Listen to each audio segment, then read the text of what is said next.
Eu estava no segundo ano da graduação, ainda na faculdade. Eu estava no primeiro ano do mestrado. Eu estava de férias e eu realmente não acompanhei o evento. Bem, eu estava de plantão na rádio CBN, tentando explicar aquele fenômeno que era um fenômeno único no Atlântico Sul. Eu estava no meu último ano do colegial e naquela época eu pensava em fazer o curso de astronomia. Quando aconteceu Catarina, eu estava de plantão.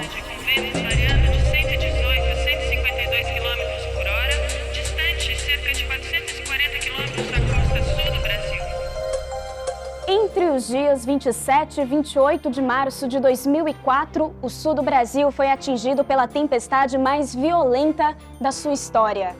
A comunidade meteorológica e a população entre o norte do Rio Grande do Sul e o sul de Santa Catarina se viram surpresos diante da força do primeiro furacão do Atlântico Sul, o furacão Catarina.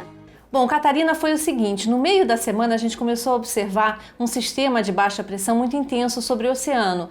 Naquele momento a gente nem sabia exatamente o que era aquilo e era classificado como um ciclone extratropical ou subtropical, um ciclone. O que aconteceu dali para frente é que foi estranho e causou muita dúvida nos meteorologistas, porque o movimento do ciclone não era o natural. A forma que a gente tratava na época era a seguinte, é um sistema intenso, é um sistema que vai provocar tempo severo na costa sul do Brasil. Independente de saber se era um ciclone, se era um furacão, naquela época a gente não discutia muito isso, naquele momento. O que a gente discutia há um risco para a costa do Rio Grande do Sul e de Santa Catarina com a entrada desse sistema. O Catarina se originou de uma baixa pressão atmosférica sobre o norte da Argentina. Quando esse sistema alcançou o mar, gerou um ciclone subtropical a aproximadamente 440 quilômetros da costa brasileira, mas que fez um caminho inverso dos ciclones comuns no Atlântico Sul. Começou a se deslocar do mar em direção ao continente e gradualmente adquiriu um núcleo com um olho bem definido, características de um furacão, com ventos extremamente fortes que passaram de 150 km por hora. Grande parte da discussão sobre se era um furacão ou não era um furacão veio dessa constatação, assim, num determinado momento, ao olhar a imagem de satélite, você tinha as nuvens com aquele olhinho no centro. A nossa sensação, para quem estava acompanhando, era um ciclone que fez uma transição para ciclone tropical, né? E acabou tendo características semelhantes a um furacão. Essa era a nossa sensação. Mas se criou uma polêmica muito grande porque o pessoal que trabalha com furacões nos Estados Unidos e já pegou o furacão pronto, já falou direto, não, isso aqui é um furacão, o primeiro furacão do Atlântico Sul. Os prejuízos passaram de R$1 bilhão.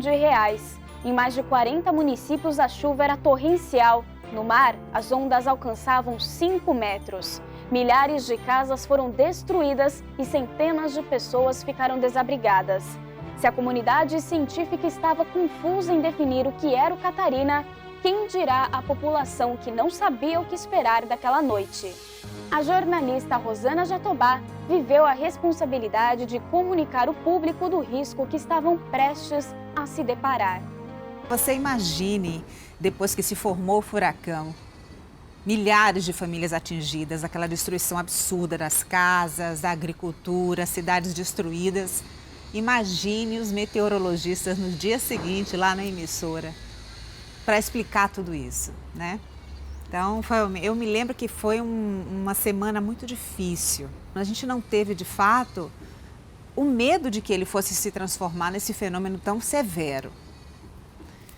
Por outro lado, existia também um cuidado, um critério muito grande para não deixar a população em pânico. Quem imagina, diante de uma incerteza, você chegar na televisão e dizer, olha, atenção moradores de Santa Catarina, porque nessa noite um furacão vai atingir a região sul de Santa Catarina, deixem suas casas. Imagino que isso não iria provocar. Imagine se fosse um alarme falso. Eu acho que a mídia optou em ser mais cautelosa e não causar pânico na população. E a gente pagou para ver e deu no que deu, né? Em junho de 2005, um ano após o evento meteorológico, houve uma uma reunião no Instituto Nacional de Pesquisas Espaciais com pesquisadores brasileiros e instituições internacionais, onde resolveram o tal impasse. O Catarina foi oficialmente classificado como um furacão de nível 1. Durante essa reunião, ao ouvir todos os depoimentos, nós concluímos que não era um furacão tradicional. Esse é um ponto importante. Então nós concluímos que realmente se tratava de um sistema híbrido, né, que tem características de ciclone e que também tem características de furacão, é um sistema híbrido, mas resolvemos realmente chamá-lo de furacão, o furacão Catarina, o primeiro no Atlântico Sul. Após 10 anos, o furacão Catarina deixa sua marca. O fenômeno se tornou estímulo para novas pesquisas, investimentos e prevenções. Até pode acontecer de novo, a gente não duvida que um sistema como esse possa se formar novamente. Hoje, com a tecnologia que existe, a gente até consegue fazer uma previsão mais precisa em termos de tempo, de horário e de intensidade. Isso evoluiu muito nos últimos 10 anos, mas que pode acontecer de novo? Claro que pode. Os meteorologistas vão prever com facilidade? Eu acho que não, mas isso é uma coisa que a gente vai ver no futuro. Então, eu acho que esse tipo de fenômeno ajuda a gente a perceber que é muito importante a gente se inteirar cada vez mais, porque nós não somos uma parte dissociada do meio ambiente. A gente faz parte dos ecossistemas, somos um ser que deve estar integrado ao meio ambiente. Eu reconheço que houve nos últimos anos um incremento da meteorologia, das informações disponíveis para o grande público. Mas eu acho que ainda falta, é um longo caminho ainda a ser seguido para as pessoas de fato introduzirem, entronizarem isso na sua vida. O clima não pode ser olhado sozinho, tem que ser olhado junto com a evolução da sociedade. Da mesma forma que a gente diz que o aquecimento global é devido à ação do homem emitindo gases que vão provocar um aquecimento, que vai provocar um aumento da temperatura e aumento da frequência dos eventos extremos, né? Isso é olhar um lado da questão. O outro lado é como a própria sociedade reage frente a eventos extremos. E isso é uma área que a gente ainda tem muito a aprender, né?